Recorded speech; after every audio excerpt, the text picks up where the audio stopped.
Hoje a gente tem um assunto especial para abrir o Jornal Gente, com uma convidada aqui no nosso estúdio, a doutora Liliana Ducati, médica cirurgiã do aparelho digestivo e transplante de órgãos do Hospital das Clínicas. Que profissão linda, doutora Liliana. Bom dia, muito obrigada, hein, por ter vindo aqui conosco. Bom dia, obrigada pelo convite. É um prazer estar aqui com vocês hoje nessa manhã para a gente bater um papo especial. E, aliás, vai ser um papo longo aqui, né? Porque junto com a doutora Liliana, a gente tem também aqui na linha o nosso colunista, nosso consultor aqui na área de saúde da Rádio Bandeirantes, o doutor Evaldo Stanislau, que está conversando com a gente nesse Jornal Gente também. Doutor, bem-vindo, bom dia.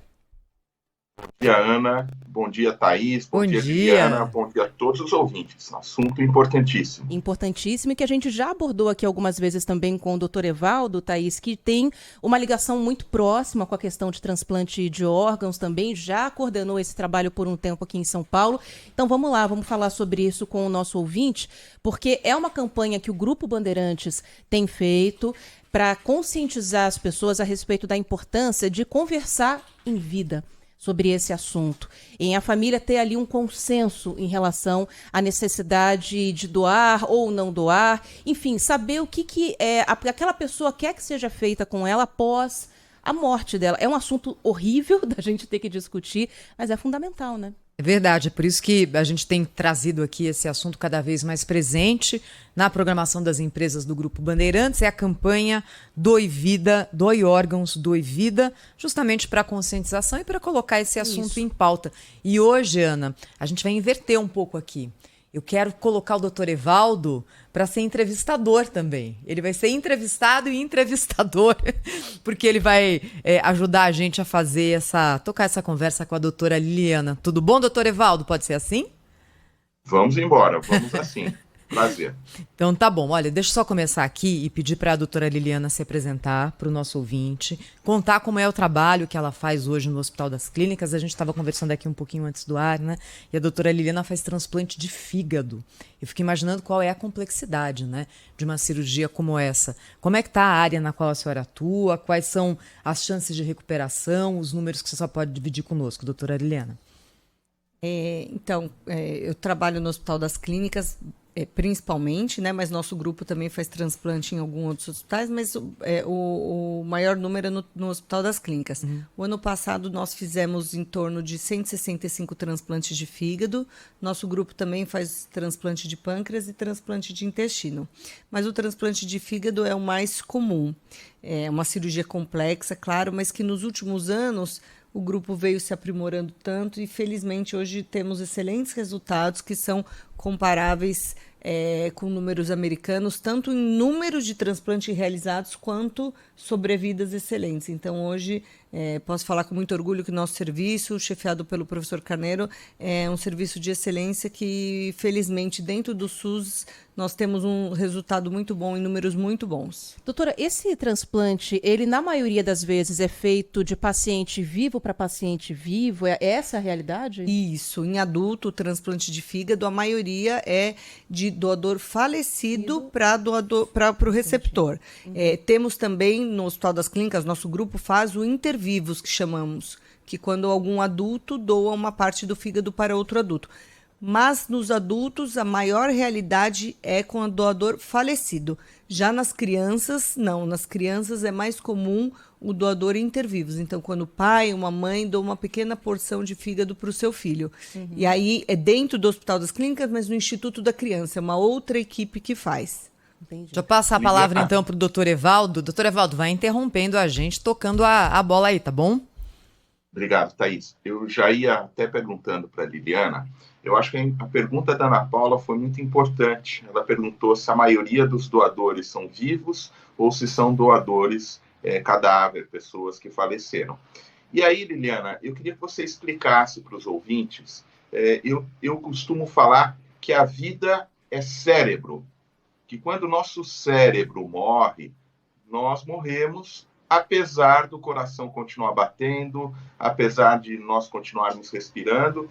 Então, eu gostaria que você explicasse para as pessoas que estão nos acompanhando qual é o conceito da morte encefálica, qual é o rigoroso protocolo que antecede a retirada dos órgãos e depois, então, a gente falar um pouco disso que a Ana Paula falou na introdução, que eu acho tão importante, que é como é que a gente sensibiliza a família nessa hora da dor e a importância de a gente conversar sobre o transplante em vida. Claro, doutor. Então, nós podemos falar em doação de órgãos de uma pessoa falecida quando essa pessoa ela tem o que chamamos de morte encefálica, ou seja, o cérebro ele morreu de uma maneira irreversível, mas os outros órgãos continuam funcionando, como dizemos de uma maneira mais simplória, né, através dos aparelhos. Então, um paciente que, por exemplo, sofreu algum trauma, né, teve um acidente de moto, bateu a cabeça e o cérebro irreversivelmente parou de funcionar. Mas esse paciente está numa UTI, está respirando por aparelhos, o coração dele está batendo, justamente essa necessidade para que mantenha os outros órgãos funcionando. Mas isso é irreversível do ponto de vista neurológico, então o cérebro não volta. E é muito rígido, são diversos testes que são feitos, são 2 avaliações, no mínimo, por médicos especialistas para testarem o que chamamos de morte encefálica.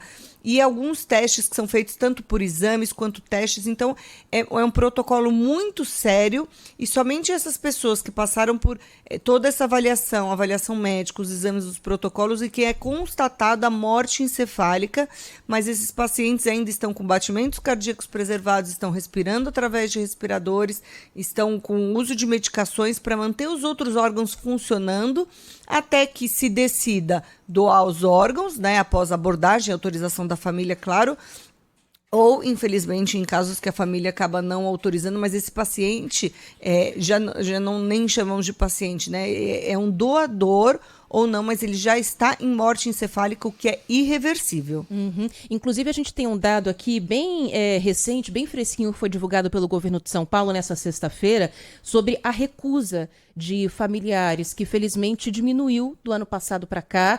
No ano passado, 41% dos possíveis casos de doação tiveram recusa de familiares, e nesse ano, de janeiro a junho, o número foi de 38,6%. Então já teve uma redução, já tem aí uma questão de conscientização que está aumentando nesse momento, né?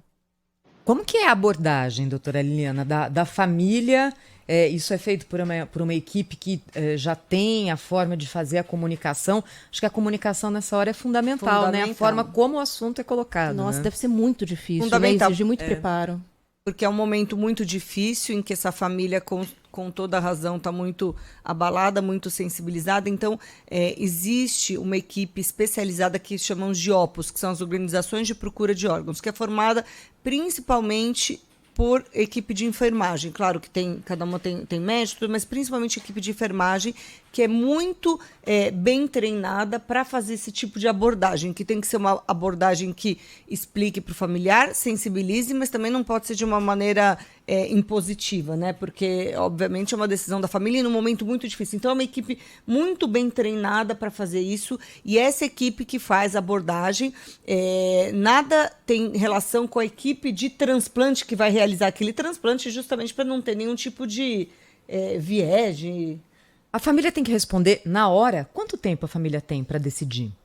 Quando é constatada a morte encefálica e decidimos ir atrás dessa família para que seja realizada a doação, quanto antes, melhor. Porque o quanto menos tempo esse doador ficar ligado por aparelhos, melhor é a conservação desses órgãos. Se ficar muito tempo, esses órgãos podem sofrer, esse paciente pode ter infecções. Então, quanto antes, melhor, né? Não tem um tempo. É claro que, ainda mais quando esperamos uma resposta positiva, ninguém vai ficar pressionando a família, olha, tem tanto tempo para responder. Mas, claramente, quanto antes, melhor. Felizmente, as pessoas que respondem de imediato, porque já tem isso consigo anteriormente, né? E como você falou, esse número de recusa, felizmente, tem diminuído. Justamente, quanto mais educamos a população, quanto mais falamos sobre o assunto, quanto mais desmistificamos tudo isso, maior tem sido o sim, né, a aceitação das famílias em doar os órgãos. O que vocês percebem é que, desculpa, doutor, só para eu concluir, porque eu vou pegar um gancho aqui no que a doutora está falando, essas recusas, quando vocês percebem que não acontecem, geralmente é porque a família conversou antes sobre o assunto, ou é na hora que essa equipe especializada aborda que consegue virar a cabeça ali de uma mãe que perdeu um filho, de uma esposa que perdeu o marido e convence a fazer a doação?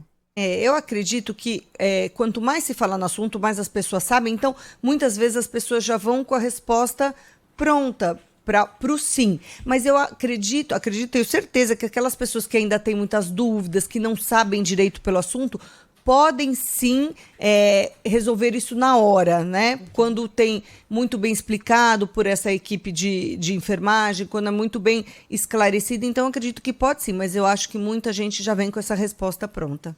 Diga, doutor. O que eu queria dizer, Ana, é assim, o nosso índice de recusa caiu, mas ele poderia ser muito menor ainda.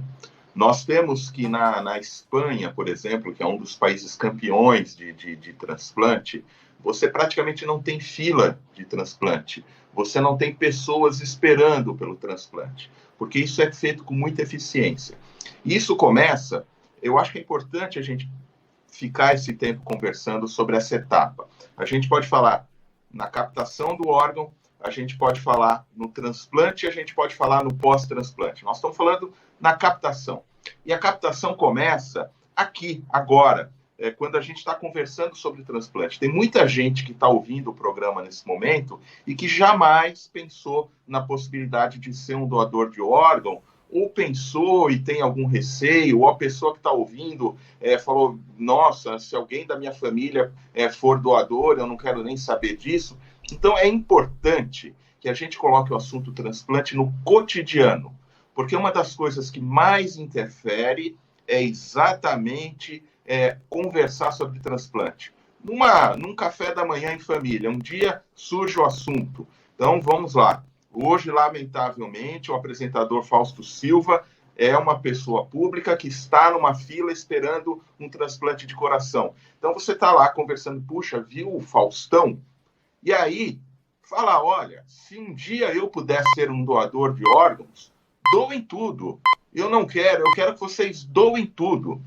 E esta frase, essa conversa corriqueira, ela permanece ao longo dos anos. E se um dia, infelizmente, acontece uma situação em que essa pessoa vira um potencial doador, alguém vai lembrar, puxa, um dia ele falou isso. Então, essa é uma primeira informação. A segunda, eu queria conversar com os colegas médicos e os colegas profissionais de saúde e resgatar um pouquinho o que a Liliana falou. Um doador no hospital, ele é o principal paciente que a gente tem.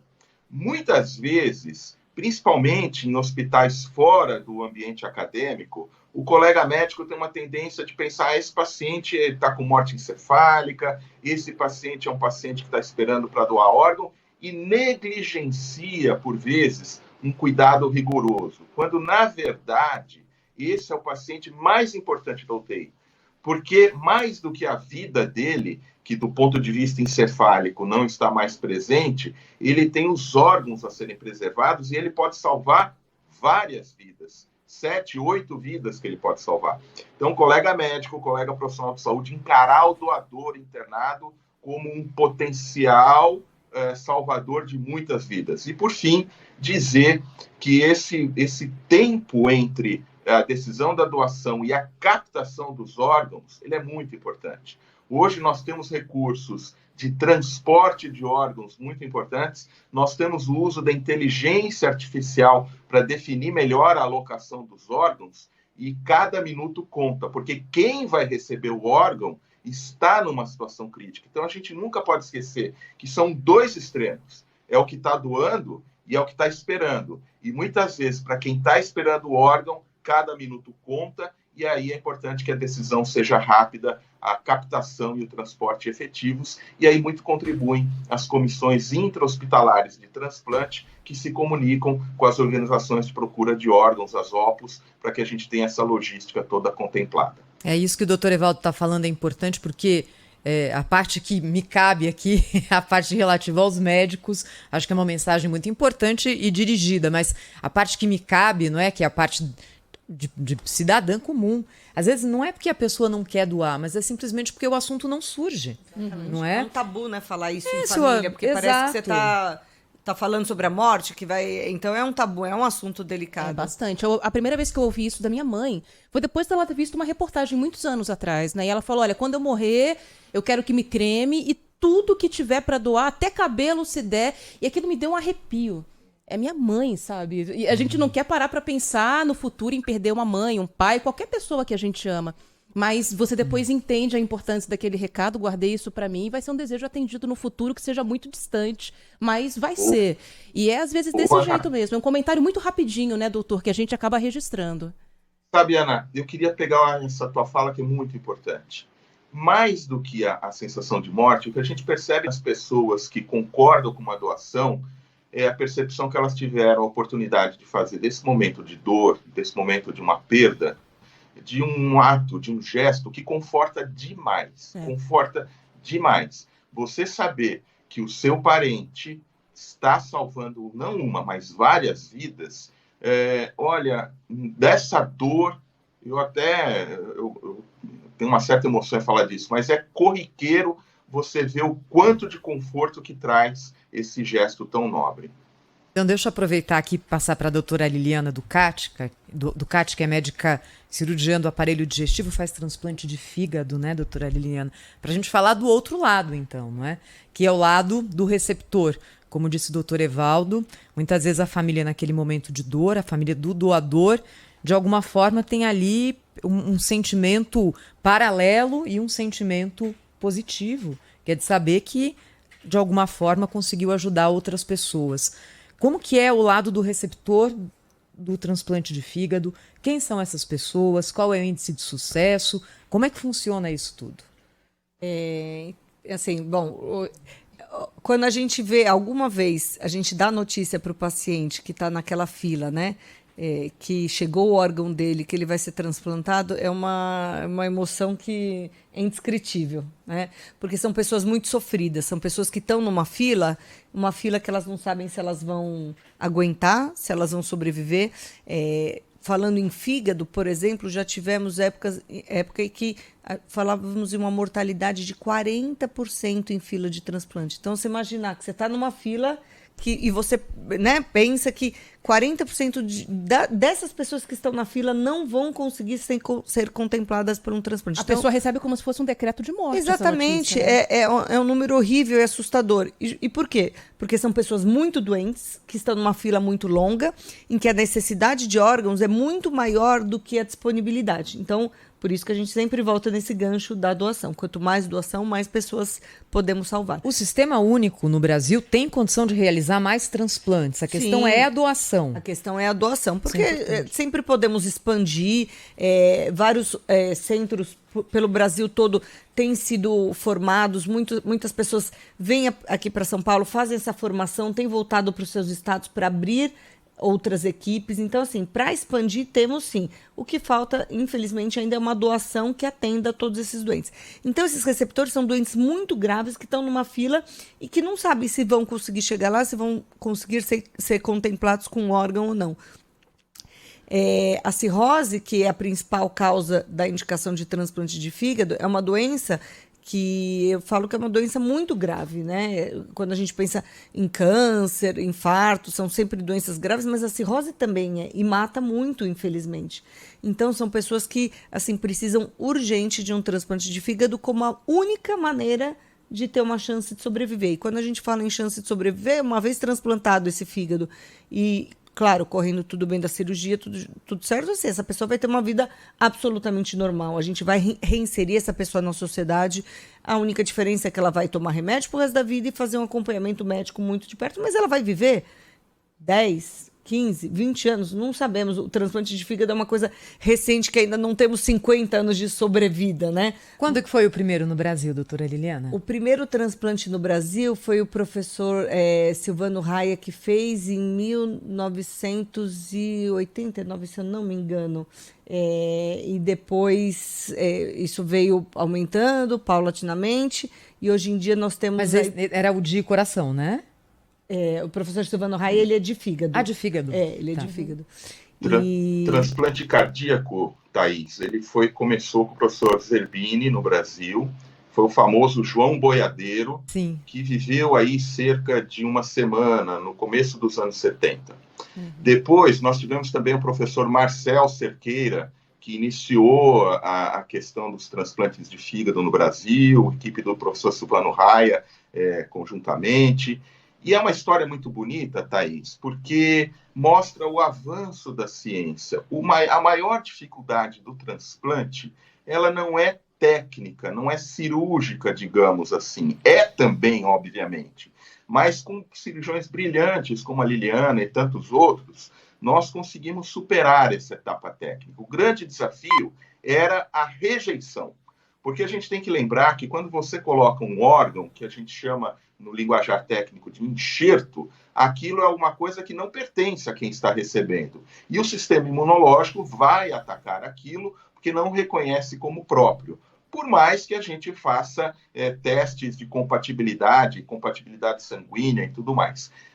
Uma vez que você fez o transplante, você vai ter que suprimir a resposta imunológica do receptor para que esse órgão não seja rejeitado. E aí, então, nos últimos anos, nós temos drogas extremamente boas, extremamente efetivas e muito seguras, que transformaram a vida do receptor de um órgão. Então, o fígado, por exemplo, que a Liliana trabalha, é um órgão que, quando você transplanta, a vida pós-transplante da pessoa é extremamente boa. É um renascimento. O transplante cardíaco, o transplante renal, da mesma maneira, e por aí vai. Então, Liliana, eu queria até aproveitar e te fazer uma pergunta, porque você falava há pouco que quem espera um órgão são doentes muito graves. E eu, de novo, eu vou ficar aqui bancando o médico, né? Porque o que a gente percebe no dia a dia, Liliana, não sei qual é a tua visão, é que os médicos e os próprios pacientes, sobretudo fora dos grandes centros, eles esquecem do transplante.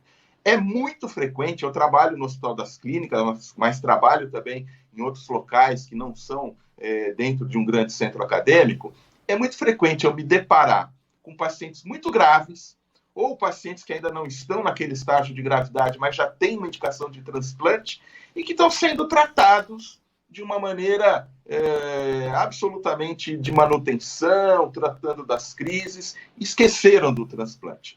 Qual que é a tua percepção? A gente precisa, primeiro, falar para os médicos que o transplantado, ele é grave, porque às vezes também tem aquele pensamento, é tão grave que não vale a pena transplantar. Não. Esse é o que precisa do transplante. E segundo, explica um pouquinho como é que funciona o encaminhamento de um paciente de um hospital periférico para um centro transplantador, por favor. Claro, é o que eu sempre digo, nenhum médico que trabalha principalmente no dia a dia atendendo esses pacientes nos hospitais mais periféricos é obrigado a saber exatamente quem é elegível ou não para um transplante. Mas o que eu falo assim, esse médico sempre pode tentar encaminhar esse doente. Né? Então, ele não vai saber ali, claro, numa unidade básica de saúde, se aquele paciente preenche critério, se não preenche, se ele estaria no topo da fila, se ele não está. Mas uma vez que, no nosso caso, ele viu que o paciente tem alguma cirrose ou tem alguma outra comorbidade que talvez ele possa vir precisar de um transplante, encaminha para o centro. Nós temos no Hospital das Clínicas um serviço de triagem. Se esse paciente chega lá no nosso serviço de triagem e ele é elegível para entrar na fila do transplante, a partir desse momento, nós já ficamos com esse paciente. Se esse paciente não é elegível, nós devolvemos esse paciente para a rede para ele continuar fazendo o acompanhamento.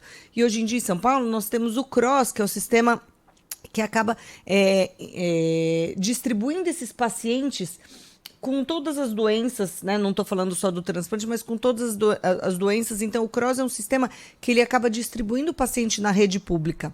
Então, sempre encaminhe esse doente, né? Esse é o recado que a gente dá para o médico. Porque se ele for um paciente que precisa do transplante, quanto antes ele chegar num centro que tenha esse recurso, melhor ele pode ser cuidado, melhor ele pode ser preparado, porque nós já sabemos o tipo de complicações que esse paciente pode ter. Então, só dando um exemplo, por exemplo, paciente cirrótico, muitas vezes ele pode ter uma hemorragia digestiva, pode vomitar sangue. Por quê? Porque ele tem umas veias dilatadas no esôfago. Então, nossos pacientes, quando eles chegam para a gente já faz um procedimento de endoscopia que faz uma ligadura com elástico nessas vezes. Então, são coisas que para já prevenir e tentar manter esse doente o melhor possível para que ele chegue para um transplante o melhor possível. Agora, eu estou vendo aqui que a fila só em São Paulo para doação é de mais de 20 mil pessoas que estão aguardando. E eu imagino que não todas estão internadas, né? Qual que é o critério? Tem gente que aguarda em casa, tem gente que depende de ficar no hospital. Qual que é o grau de gravidade dessa fila, né? Até para a eleição de quem vai ser operado primeiro. Sim. A alocação de fígado até 1996 era por tempo de inclusão em lista. Então, se você entrasse na lista primeiro, você receberia o fígado primeiro. Só que foi vendo que isso era uma maneira que acabou sendo muito injusta, porque aquelas pessoas que tinham mais recurso conseguiam chegar antes aos serviços e aquelas pessoas que tinham menos chegavam depois. Então, aquelas pessoas que chegavam depois, por mais que estivessem muito graves, chegaram depois. Iam lá para o final da fila. Então, esse sistema de alocação de 1996, ele mudou para cá. E hoje em dia é o que a gente chama de sistema MELD, que é um sistema de gravidade no fígado. Então, as pessoas mais graves estão no topo da fila, as pessoas menos graves estão mais lá para baixo, porque são pessoas que podem esperar mais. Claro que quando a gente fala assim dos mais graves, eles estão internados. Eles estão internados porque muitas vezes eles estão dependendo de uma hemodiálise, eles estão internados porque eles estão precisando tomar antibiótico, muitas vezes eles estão em unidade de terapia intensiva.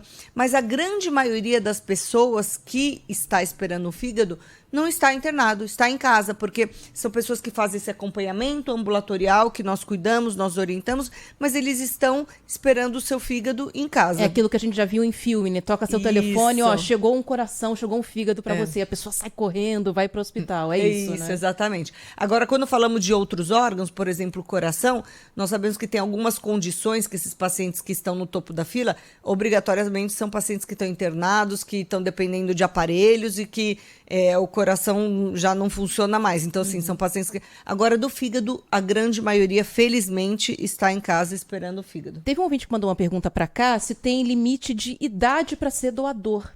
Existe? Não existe bem estabelecido um limite de idade. Existe uma ficha que preenchemos, né, para cada pessoa em relação à idade. Não existe um limite de idade, mas nós sabemos que quanto mais velho o doador, a chance de alguns órgãos serem mais comprometidos existe. Para coração existe um limite de idade, para pulmão também existe, para pâncreas existe, que são órgãos que nós sabemos que sofrem mais. Para o fígado, nós usamos doadores mais de 70, chegamos a usar doadores de 80 anos. Então, para o fígado não existe... Sabemos que a chance, claro, desse órgão ser que falamos de senil, ter alguns senões, é maior. Mas não existe um número limite. Para outros órgãos mais sensíveis, sim, existe. Mas aí você ajusta na ficha de cada receptor a idade máxima que vai ser ofertado um órgão. E uma pergunta minha, não sei se é boba ou não, mas dá para doar partes do fígado, né? Então, uma pessoa que doa um fígado vai especificamente inteiro para uma outra pessoa? Dá para dividir? Dá para dividir, isso existe. Principalmente... na Inglaterra, em outros países, o que chamamos de split liver. Quando dividimos um fígado, apesar do fígado ser um órgão único, ele é dividido anatomicamente em lado direito e esquerdo, mas esses lados eles não são iguais em questão de tamanho. O lado direito, ele representa 60% a 70% do fígado. E o lado esquerdo, portanto, 30% a 40% do fígado. Quando falamos em dividir, nós dividimos e esse lado menor vai para a fila das crianças e o lado maior vai para a fila dos adultos, que é o que falamos de split liver. Infelizmente, aqui no Brasil, é mais difícil de conseguir pela logística. Então, assim, gostaríamos muito que isso fosse uma realidade mais presente, mas aqui é difícil de conseguir. Mas tem países no mundo que fazem muito isso. Mas você divide, uma parte menor geralmente vai para as crianças e a parte maior vai para os adultos. Então, hoje em dia, na nossa realidade do Brasil, geralmente os transplantes são com o fígado inteiro. Deixa eu perguntar agora para o doutor Evaldo. Doutor Evaldo, agora o senhor é entrevistado. Mudou de figura. Doutor Evaldo Araújo, nosso colunista aqui, médico infectologista, está sempre com a gente na Rádio Bandeirantes. O que é que pode ser transplantado? Qual que é a gama de órgãos que podem ajudar a dar uma qualidade de vida melhor para as pessoas que estão na fila de espera? Obrigado, Thaís. Eu queria só aproveitar um pouquinho a pergunta do ouvinte para dizer que muitas vezes a pessoa não se considera doadora porque ela tem alguma doença.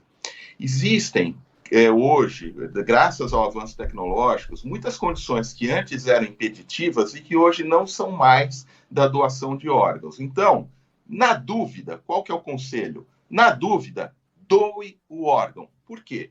Porque a equipe que vai fazer a captação do órgão, quer dizer, primeiro vai passar por uma triagem da organização de procura. Liberou, vai uma equipe. E a equipe vai tomar uma decisão na hora, avaliando o órgão, avaliando a condição clínica do doador, se isso pode ou não ir adiante. E existe um termo que a gente chama, é um termo que eu não concordo muito, é um termo meio feio, mas é o órgão marginal. O que é um órgão marginal? É aquele órgão que você vai doar, você vai capturar esse órgão, ele não tem uma condição perfeita, mas ele tem uma condição que também não é desprezível. Às vezes você tem um paciente que está na lista de transplante, que ele é tão grave, mas tão grave, que ele não aguenta esperar. E aí você dá a opção para a equipe que vai fazer o transplante para o paciente, fala, olha, surgiu um órgão que não está 100%, mas ele está 60%, que dá para você receber, ficar com ele para sobreviver aí por um período, às vezes para sempre, ou às vezes até que você tem uma condição de fazer um retransplante, um novo transplante. Então, eu queria dizer para o ouvinte que perguntou para a idade, para todos que estão, que muitas condições que a gente pensa que nos impedem de ser doadores, elas não são mais e que a gente pode doar. Na dúvida, faça a doação. E eu digo isso, inclusive, como infectologista, porque tem muitas doenças infecciosas que antes nós considerávamos impeditivas e que hoje, graças ao avanço da terapia, a gente até aceita e depois trata a eventual infecção no receptor. E por falar em doação, Thaís, é importante a gente lembrar que a gente tem órgãos e tecidos que podem ser doados, né?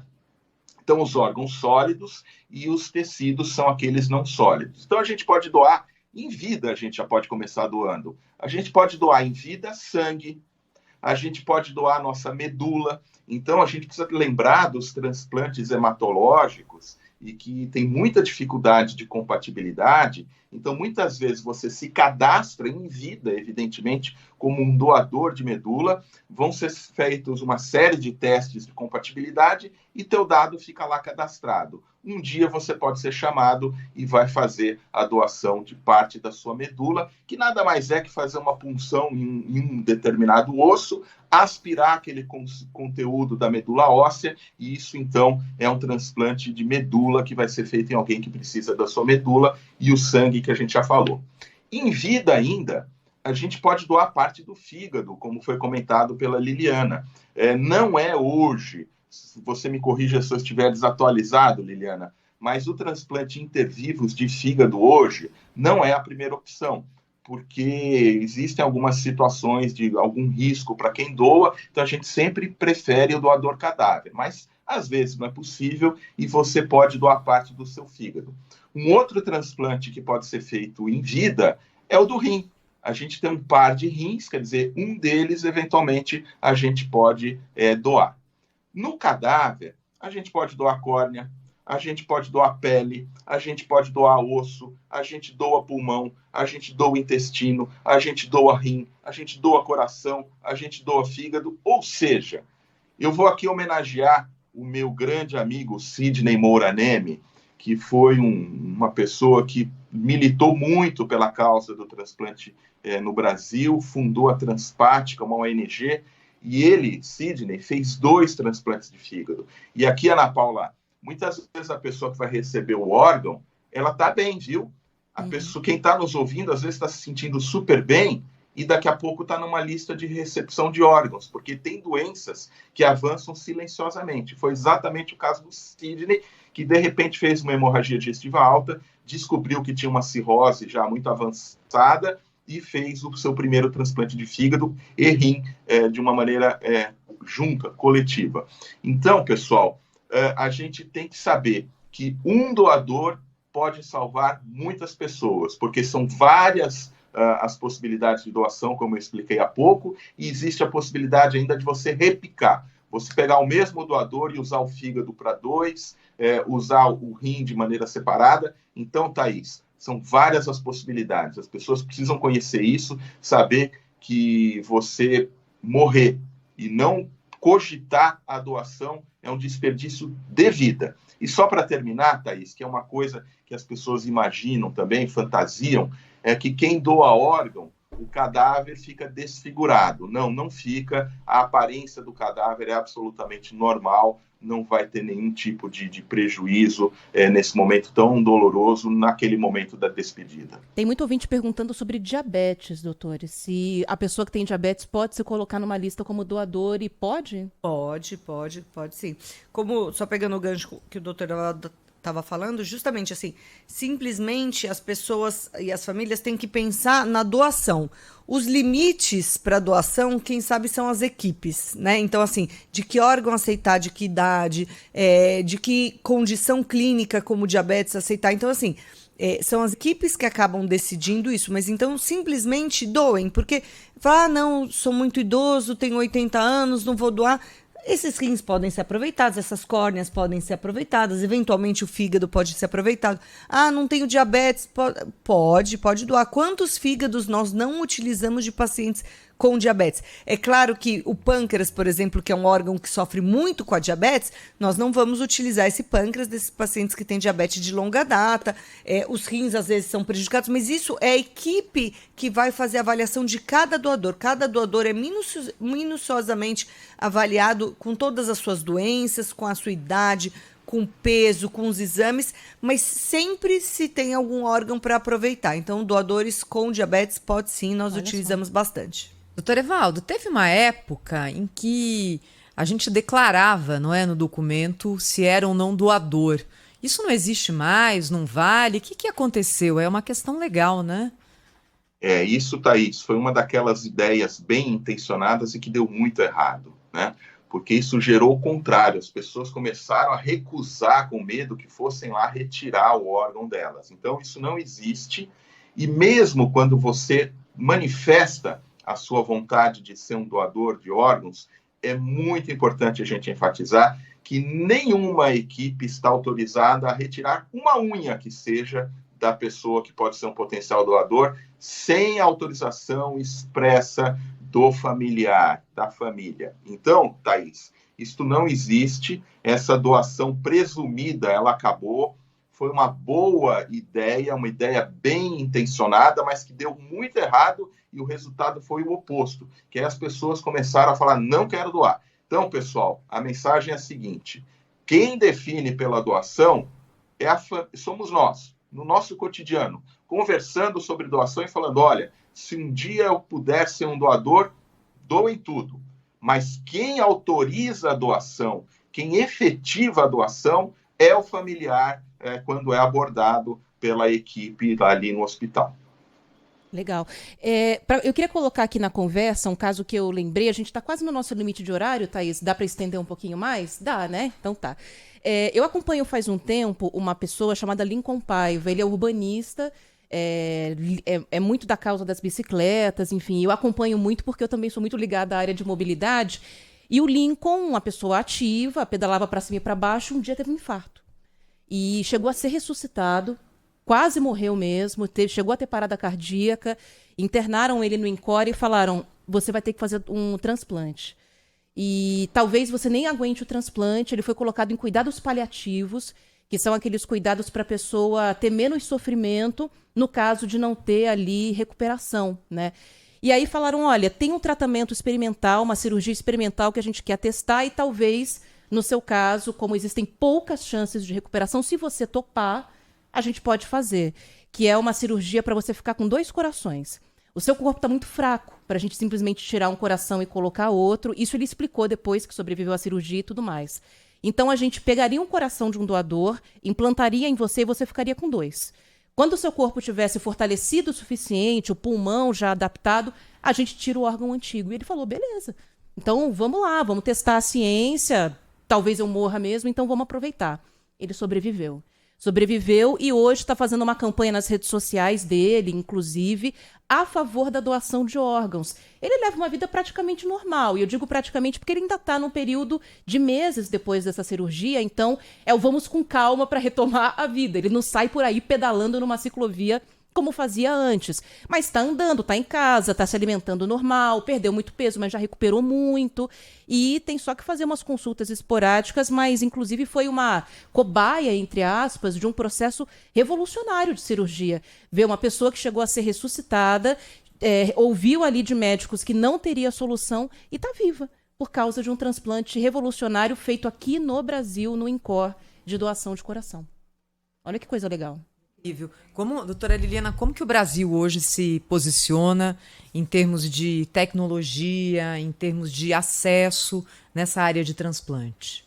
Não, como eu já tinha até comentado um pouco anteriormente, é um motivo de orgulho para nós. Nós temos um sistema de saúde, o SUS, Sistema Único de Saúde, que especificamente na área de transplantes, assim, não temos o que falar, conseguimos fazer números maravilhosos, com resultados maravilhosos. Então, se nós pegarmos o Hospital das Clínicas, ele se equipara em número de transplantes ao 5º maior centro transplantador dos Estados Unidos. Então, assim, são números muito impressionantes.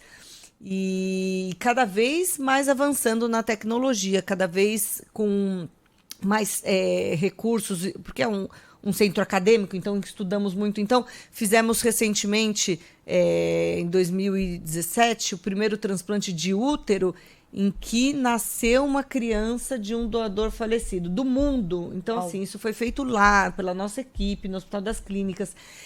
Temos avançado muito em transplante de intestino, que antigamente só era feito nos Estados Unidos, as pessoas que precisavam iam para os Estados Unidos. Fizemos 5 nos últimos anos com excelentes resultados. Então, temos avançado muito. Nós temos essa tecnologia a nosso favor. Estamos num centro que é um centro acadêmico, então sempre estamos buscando inovações, sempre estamos indo atrás do que... não só do que está acontecendo no mundo para reproduzir, mas também nós fazendo como pioneirismo muitas coisas. Então, essa história do transplante de coração foi pioneira aqui no Brasil. Então, maravilhosa, maravilhosa.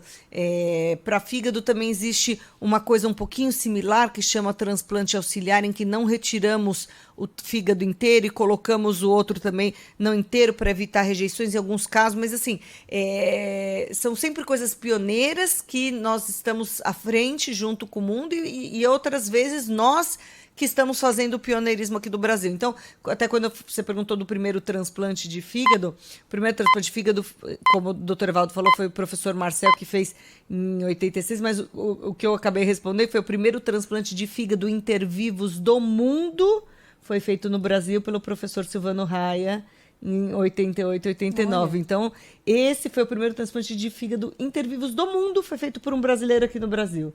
Com um falecido, tinha sido realmente antes o professor Marcel. Mas então, muitas vezes, nós estamos à frente, sim, e é um motivo de muito orgulho para nós brasileiros que nós temos um serviço de transplante de ponta, de primeira linha. E olha, e você tem uma coisa que é única para todos, que coloca todo mundo no mesmo patamar, é essa questão de transplante, né? Porque o regulador é o SUS. Então, a gente está falando, esse transplante que eu citei foi feito no INCOR, é do HC, é público, né? Tem muita gente que está ali na fila, com muita gente que tem muita grana e está ali, gente que é pobre, gente que é rica, está todo mundo na mesma fila, na mesma expectativa, graças ao SUS, né? Isso mesmo, não existe diferenciação. As pessoas sempre perguntam para mim, qual é a diferença de fazer um transplante num sistema público ou num sistema privado? A diferença é que você vai escolher no sistema privado, se você for pagar, você vai pagar por aquele hospital especificamente, quero fazer esse transplante em tal hospital, e com o médico especificamente. Mas a espera, a fila é exatamente a mesma, não tem como... isso ser de maneira alguma facilitado por questões financeiras, questões sociais, nada. Então, assim, o presidente da República, se precisar de um órgão, ele vai estar atrás do seu João, na frente da Dona Maria, isso é critério de gravidade. Então, não existe essa diferenciação. Isso é importantíssimo dizer, viu, Ana, Thaís? O transplante ele tem a regulação da fila, ninguém passa na frente nessa fila. A gente conhece casos até de médicos que foram presos porque houve algum tipo de manipulação disso, né? Então, isso é muito sério. E a questão da execução. Nós estamos falando muito do Hospital das Clínicas, mas existem hospitais privados que estão conveniados ao SUS por meio de isenções fiscais, né? Que também fazem transplante cujo tratamento é igual. Vou pegar o exemplo do Einstein. O Einstein é uma referência no Brasil hoje de um hospital privado, é um dos melhores hospitais do mundo. E hoje a gente tem pacientes lá absolutamente recebendo o mesmo tratamento que um paciente privado, sendo tratados pelo SUS. É um grande centro transplantador filiado ao SUS. Agora, queria dizer também que é importante a gente falar que o transplante deve ser considerado como a exceção. O importante é que o transplante seja feito quando você não tem outra alternativa. Por exemplo, uma doença congênita. Você nasceu com uma determinada doença e vai precisar do transplante. Mas a gente tem que fazer de tudo para evitar o transplante. Então, pessoal, cuidar bem do peso, cuidar bem da saúde para você não ter uma cardiopatia, para você não ter uma doença pulmonar, para você não ter uma doença renal terminal, porque hoje na atenção básica, o estilo de vida saudável, evitando doenças crônicas não transmissíveis, a gente consegue evitar. Tomar vacina contra hepatite B, evita, por exemplo, o transplante de fígado, por câncer de fígado, porque você previne. A hepatite C, a Liliana vai ficar brava comigo aqui, mas eu tenho culpa no cartório. Hoje, hepatite C é uma doença curável, né? E no Brasil, a hepatite C, durante muito tempo, foi a maior causa de transplante de fígado. E, Liliana, há quantos anos já isso já não vem caindo e hoje a hepatite C se transformou praticamente numa exceção na indicação de transplante de fígado? Então, pessoal, o grande avanço que a gente pode propor é realmente continuar fazendo o básico, prevenção e cuidar para que a gente não chegue ao extremo de precisar de um transplante. Exatamente. Quanto mais a gente conseguir evitar a pessoa chegar à necessidade de precisar de um transplante, com certeza vai ser menor aquele número horrível que eu falei das pessoas que acabam morrendo na fila de espera. Então, muitas coisas são evitáveis. E realmente, a gente estava até conversando antes de entrar no ar, eu já tinha falado que hepatite C, felizmente, está acabando mesmo, porque hoje em dia se cura. Então, está trocando, as causas de cirrose estão trocando. Então, a hepatite C está caindo e o que vem aumentando em números alarmantes, infelizmente, é por gordura no fígado. Então, volta ao que o doutor Evaldo estava falando, né? Então, sim, são cuidados, a prevenção é tudo, pode evitar um monte de coisa, inclusive a cirrose. E gordura no fígado é muito boca, né? Alimentação e sedentarismo, né? Total. É total. As pessoas chegam no consultório e falam, tem gordura no fígado. Eu falo, olha, tem uma notícia boa e a notícia ruim. A notícia boa é que depende de você. A notícia ruim é que não tem um remédio, porque as pessoas querem ir atrás de um remédio, assim, né? Querem assim. Mas não, é estilo de vida. Alimentação, atividade física. É isso. Deixa só, antes da gente se despedir dos nossos entrevistados, doutora Liliana, eu fico encantada de imaginar qual é a complexidade, né, de um procedimento cirúrgico como esse, de transplante. A senhora faz transplante de fígado e todos os outros que são feitos, e com esse índice gigantesco de sucesso. Eu tenho uma filha de 16 anos, já ela vai decidir para que lado da vida ela vai seguir, não é? Nesse momento ainda não deu nenhuma pista. Como é que uma pessoa escolhe ser cirurgiã transplantadora de fígado? Como que foi esse processo? Foi um processo longo. Eu sou a primeira médica da família, então não tinha nem médico na família como referência, mas a minha história acabei cruzando com o professor Carneiro, que é o chefe hoje, lá atrás, porque eu era muito amiga da filha dele, então comecei a frequentar a casa dele desde novinha e uma admiração, e aí resolvi fazer medicina. Dentro da medicina, sempre gostei da área cirúrgica, sempre me encantou muito essa questão manual, essa questão... Então, assim, sabia que queria ir para a área cirúrgica, e fui para a área cirúrgica. Quando entrei na área cirúrgica, eu sabia que na área cirúrgica o que me encantava eram as cirurgias grandes, as cirurgias mais complexas, né? Não gostava muito de cirurgia de varizes, de cirurgia plástica, que eram coisas... Sabia que queria coisas maiores. Quantas horas dura uma cirurgia de transplante? Hoje em dia, em média, 6, mais ou bastante menos. coisa mesmo. Mas quando eu comecei a minha residência de transplante, isso há 12 anos atrás, mais ou menos, as cirurgias duravam 10, 12 horas. Então, assim, a gente veio se aprimorando muito. Hoje em dia, a média, umas 6 horas a gente faz um transplante de fígado, alguns até menos. E médico que trabalha com transplante está em plantão eterno? Lá no Hospital das Clínicas, mais ou menos. Nem a gente, o Ana. olho, Chegou o fígado aqui, doutora. Vem. É tipo o médico que faz parto. o olho não desmente, né? A cara de cansaço. Lá no Hospital das Clínicas a gente tem uma escala. Então, eu, por exemplo, a minha escala é todas quintas-feiras. Então, quintas-feiras, 24 horas, fico no plantão e um final de semana cada mês. Mas também, como a gente transplanta pacientes, às vezes, privados... então, assim, o celular é sempre ligado. Deixa eu agradecer, então, a doutora Liliana Ducati, que é médica cirurgiã do aparelho digestivo e também trabalha com transplante de fígado. Doutora Liliana, obrigada, hein, por ter vindo. Foi ótima a conversa. Muito obrigada a vocês, foi um prazer. E eu acho que é isso. Quanto mais a gente falar, quanto mais a gente educar, quanto mais a informação chegar para as pessoas, todo mundo sai ganhando. Ninguém quer precisar de um transplante, mas, eventualmente, quando as pessoas precisam, elas dependem da doação. Quanto mais a gente falar isso fica menos... a gente desmistifica isso então acho que é sempre muito importante, um assunto muito importante para falar. Assunto que causa desconforto, a gente tem que falar. Se causa um desconforto é porque tem um negocinho para resolver, Sim, né? é Então isso a aí. gente fala e é importante mesmo, nosso papel aqui é esse. E agradecer também ao doutor Evaldo Stanislau, nosso colunista aqui na Rádio Bandeirantes, por esse tempo nessa manhã de sábado para falar sobre esse assunto. Acho que o doutor tão Evaldo não foi importante. correr hoje para ficar aqui com a gente, né, Mas vai doutor já Evaldo? já, eu conheço, vai já já, né, doutor? Olha, eu queria, em nome aí da Liliana, agradecer a todos os transplantadores. Queria agradecer na condição de um grande usuário do transplante. Eu tenho muitos, mas muitos pacientes transplantados, felizmente a maioria absoluta com grande sucesso. Então, Liliana, na sua pessoa, quero agradecer a todos, mandar um abraço para o meu grande amigo Rodrigo Bronze, para o Vinícius, para o Wellington, para toda a turma do transplante, e dizer que a minha contribuição vão ser 2 contribuições que eu vou fazer, pessoal. Primeira, eu me cuido para não precisar de um transplante. Tenho minhas vacinas em dia, como a Thaís falou, procuro cuidar do meu corpo. E a segunda contribuição, digo aqui na potente Rádio Bandeirantes, se um dia eu for um doador, podem usar tudo. Minha família que está ouvindo, todos os meus amigos que estão ouvindo, saibam desde já.